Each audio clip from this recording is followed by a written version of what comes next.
నమస్తే. Hyderabad real estate మార్కెట్‌లో గత కొన్ని రోజులుగా ఒక వార్త దేశవ్యాప్తంగా చర్చనీయాంశంగా మారింది.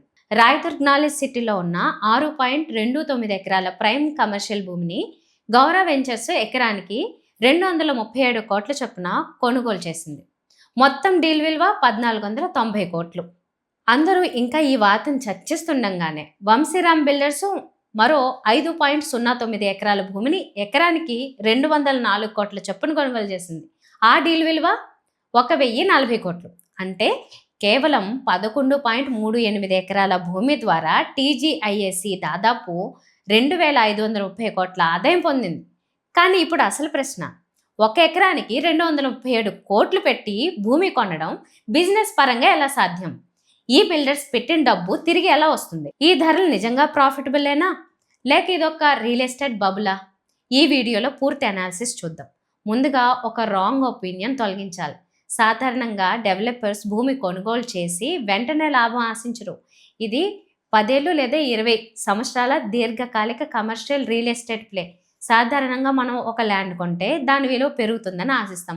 కానీ గౌరా లేదా వంశీరామ్ లాంటి కమర్షియల్ డెవలపర్స్ ఆలోచన పూర్తిగా వేరేగా ఉంటుంది. వాళ్ళు కొనుగోలు చేస్తుంది కేవలం భూమి మాత్రమే కాదు, ఫ్యూచర్ క్యాష్ ఫ్లో మిషన్. అంటే భవిష్యత్తులో ప్రతి నెల రెంటల్ ఇన్కమ్ ఇచ్చే ఒక కమర్షియల్ అసెట్. ఈ ఆక్షన్ జరిగిన లొకేషన్ పరిశీలిస్తే ఈ భూమి హైదరాబాద్లోని రాయదుర్గ్ నాలెడ్జ్ సిటీ కారిడార్లో ఉంది. ఇది ప్రస్తుతం హైదరాబాద్లోని ఫైనాన్షియల్ డిస్ట్రిక్ట్, హైటెక్ సిటీ, గచ్చిబౌలి, నానక్రామ్గూడ బిజినెస్ ఎకోసిస్టమ్కు మధ్యలో ఉన్న ప్రాంతం. ఈ కారిడార్లో ఇప్పటికే ప్రపంచంలోని ప్రముఖ కంపెనీలు ఉన్నాయి. Microsoft, Google, Amazon, Apple, Deloitte, Accenture, Infosys, TCS, Wipro వంటి సంస్థలు లక్షల చదరపు అడుగుల ఆఫీస్ స్పేస్ను ఆక్రమించున్నాయి. దేశంలోని మిగతా నగరాలతో పోలిస్తే హైదరాబాద్లో ప్రస్తుతం గ్లోబల్ క్యాపబిలిటీ సెంటర్స్ చాలా వేగంగా విస్తరిస్తున్నాయి. ఈ కంపెనీలు తమ back office, R and D centres, AI development teams, financial operations సెంటర్స్ను హైదరాబాద్లో ఏర్పాటు చేస్తున్నాయి. ఇవన్నీ గ్రేడ్ ఏ ఆఫీస్ స్పేస్ కోసం భారీ డిమాండ్ సృష్టిస్తున్నాయి. ఇప్పుడు భూమి పరిమాణం చూద్దాం. 6.29 ఏకర్స్ అంటే సుమారు 2.74 లక్షల చదరపు అడుగుల భూమి. కానీ కమర్షియల్ రియల్ ఎస్టేట్లో రెవెన్యూ భూమి మీద కాదు, బిల్టప్ ఏరియా మీద వస్తుంది. హైదరాబాద్లో హై రైజ్ కమర్షియల్ ప్రాజెక్ట్స్కు అనుమతించే ఎఫ్ఎస్ఐ అంటే ఫ్లోర్ స్పేస్ ఇండెక్స్ ఆధారంగా డెవలపర్స్ చాలా పెద్ద built-up area నిర్మించగలరు.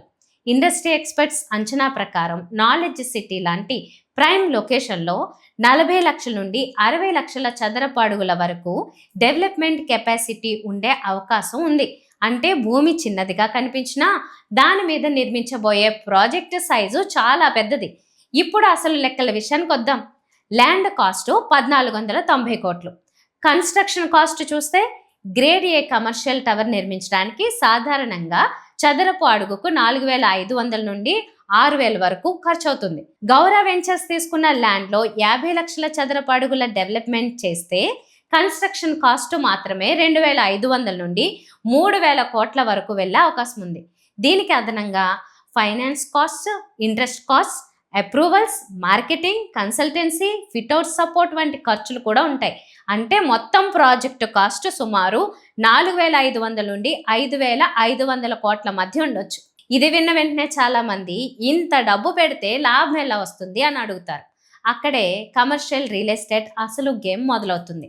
Knowledge city, financial district ప్రాంతాల్లో ప్రస్తుతం గ్రేడ్ ఏ ఆఫీస్ రెంటల్స్ నెలకు చదరపు అడుగుకి 90 రూపాయల నుండి 150 మధ్య ఉన్నాయి. ప్రీమియం బిల్డింగ్స్లో చదరపు అడుగుకు 160 రూపాయలు దాటిన ఉదాహరణలు కూడా ఉన్నాయి. మనం కన్సర్వేటివ్ ఎస్టిమేట్ తీసుకుందాం. రెంట్ 120 రూపాయలు per square feet per month. Leasable area 50 లక్షలు స్క్వేర్ ఫీట్. అప్పుడు నెలవారీ రెవెన్యూ 60 కోట్లు. అంటే సంవత్సరానికి రెవెన్యూ 720 కోట్లు అనుకుందాం. ఒకవేళ ఆక్యుపెన్సీ 90% మాత్రమే ఉన్నా యాన్యువల్ రెంటల్ ఇన్కమ్ సుమారు 650 కోట్ల వరకు ఉండే అవకాశం ఉంది. ఇప్పుడు అసలు విషయం అర్థమవుతోంది కదా. డెవలపర్ భూమి విలువను కాదు, ఈ రెంటల్ స్ట్రీమ్ విలువను చూస్తున్నాడు. కమర్షియల్ రియల్ ఎస్టేట్ ప్రపంచంలో ఒక ముఖ్యమైన కాన్సెప్ట్ ఉంది. దానిని క్యాప్ రేట్ అంటారు. అదే అసెట్ వాల్యుయేషన్ ఫార్ములా. ఒక బిల్డింగ్ సంవత్సరానికి 600 కోట్ల నెట్ ఇన్కమ్ ఇస్తాయి. మార్కెట్ క్యాప్ రేట్ 6% ఉంటే అసెట్ వాల్యూ 600 డివైడెడ్ బై 0.06 అంటే 10,000 కోట్లు. ఇక్కడే అసలు వెల్త్ క్రియేషన్ జరుగుతుంది. డెవలపర్ మొత్తం 5,000 కోట్లు పెట్టి నిర్మించిన అసెట్ కొన్ని సంవత్సరాల్లో 8,000 నుంచి 12,000 కోట్ల అసెట్గా మారే అవకాశం ఉంటుంది. ఇక్కడ మరో కీలక అంశం ఉంది. గౌరవ్ వెంచర్స్ ప్రణాళికల్లో కేవలం ఒక ఐటీ టవర్ మాత్రమే ఉండకపోవచ్చు. ఇండస్ట్రీ వర్గాల అంచనా ప్రకారం ఇదొక భారీ మిక్స్డ్ యూజ్ డెవలప్మెంట్గా రూపుదిద్దుకునే అవకాశం ఉంది. అంటే ఒకే ప్రాజెక్ట్లో grade A IT offices, premium retail spaces, luxury hotel, service apartments, అలాగే ప్రీమియం రెసిడెన్సెస్ కూడా ఉండొచ్చు. ఇలా ఒకే ప్రదేశంలో వర్క్, స్టే, షాప్, లేజర్ అన్నీ అందుబాటులో ఉంటే అది ఒక మినీ బిజినెస్ డిస్ట్రిక్ట్గా మారుతుంది. ఇక్కడ డెవలపర్స్కు ఆఫీస్ రెంటల్స్, రిటైల్ రెంటల్స్ వస్తాయి, హోటల్ రెవెన్యూ వస్తుంది, సర్వీస్ డిపార్ట్మెంట్ ఇన్కమ్ వస్తుంది, ప్రాపర్టీ సేల్స్ ద్వారా కూడా ఆదాయం వస్తుంది. అంటే మల్టిపుల్ రెవెన్యూ స్ట్రీమ్స్ సృష్టించే అవకాశం ఉంటుంది. అందుకే డెవలపర్స్ ఈ ప్రైమ్ లొకేషన్స్ కోసం 100 కోట్ల రూపాయలు పెట్టడానికి వెనకాడడం లేదు. అంతేకాదు కొన్ని డెవలపర్స్ మరో స్ట్రాటజీ కూడా అనుసరిస్తారు. దానిని బిల్డ్ అండ్ సెల్ మోడల్ అంటారు. భారీ కమర్షియల్ టవర్ నిర్మించిన తర్వాత మొత్తం బిల్డింగ్ను లీజ్ ఇవ్వకుండా ఆఫీస్ ఫ్లోర్స్ను విడివిడిగా విక్రయిస్తారు. ప్రస్తుతం హైదరాబాద్ ప్రైమ్ కమర్షియల్ మార్కెట్లో గ్రేడ్ ఏ ఆఫీస్ స్పేస్ చదరపు అడుగుకు 12,000 నుంచి 20,000 వరకు విక్రయం అవుతోంది. కొన్ని అల్ట్రా ప్రీమియం లొకేషన్స్లో ఈ ధరలు ఇంకా ఎక్కువగా ఉన్నాయి.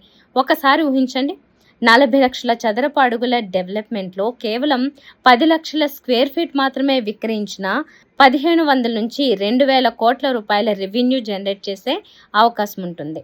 ఇక్కడ మరో కీలక అంశం rental escalation. Commercial lease agreements సాధారణంగా 9 నుంచి 15 సంవత్సరాల కాలానికి కుదురుతాయి. వాటిలో ప్రతి 3 సంవత్సరాలకు రెంట్ రివిజన్ క్లాజ్ ఉంటుంది. సాధారణంగా 12 నుంచి 15% వరకు రెంట్ పెరుగుతుంది.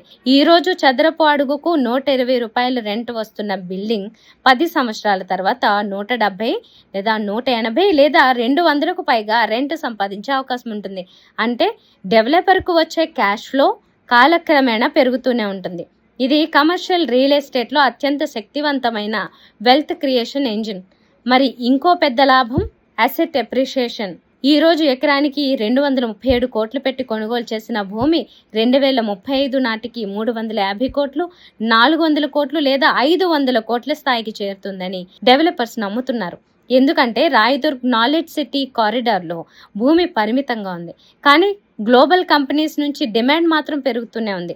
అందుకే డెవలపర్స్ ఈరోజు ధరను కాదు, 10 నుంచి 15 సంవత్సరాల తర్వాత హైదరాబాద్ కమర్షియల్ మార్కెట్ ఎలా ఉంటుందో దాన్ని దృష్టిలో పెట్టుకుని పెట్టుబడులు పెడుతున్నారు. వారి దృష్టిలో ఇది రియల్ ఎస్టేట్ ట్రాన్సాక్షన్ కాదు, ఇది హైదరాబాద్ ఫ్యూచర్ గ్రోత్ స్టోరీపై వేసిన multi-billion రూపీ బెట్. ఈ ఆక్షన్స్ ఎందుకు జరుగుతున్నాయో అర్థం కావాలంటే పెద్ద పిక్చర్ చూడాలి. ముంబైలో కమర్షియల్ ల్యాండ్ చాలా పరిమితంగా ఉంది. బెంగళూరులో ట్రాఫిక్, ఇన్ఫ్రాస్ట్రక్చర్ కన్స్ట్రెంట్స్ పెరుగుతున్నాయి. ఢిల్లీ ఎన్సీఆర్లో కొన్ని ప్రాంతాల్లో వేకెన్సీ లెవెల్స్ ఎక్కువగా ఉన్నాయి. అయితే హైదరాబాద్కు కొన్ని అడ్వాంటేజెస్ ఉన్నాయి. Land availability, infrastructure expansion, metro connectivity, airport access, business friendly policies, competitive rentals, skilled work force ఇవన్నీ కలిసి హైదరాబాద్ను జీసీసీ డెస్టినేషన్గా మార్చుతున్నాయి. అందుకే డెవలపర్స్ హైదరాబాద్ భవిష్యత్తుపై భారీ బెట్ వేస్తున్నారు. అయితే ఇది గ్యారంటీడ్ సక్సెస్ కాదు. 3 పెద్ద రిస్క్స్ ఉన్నాయి.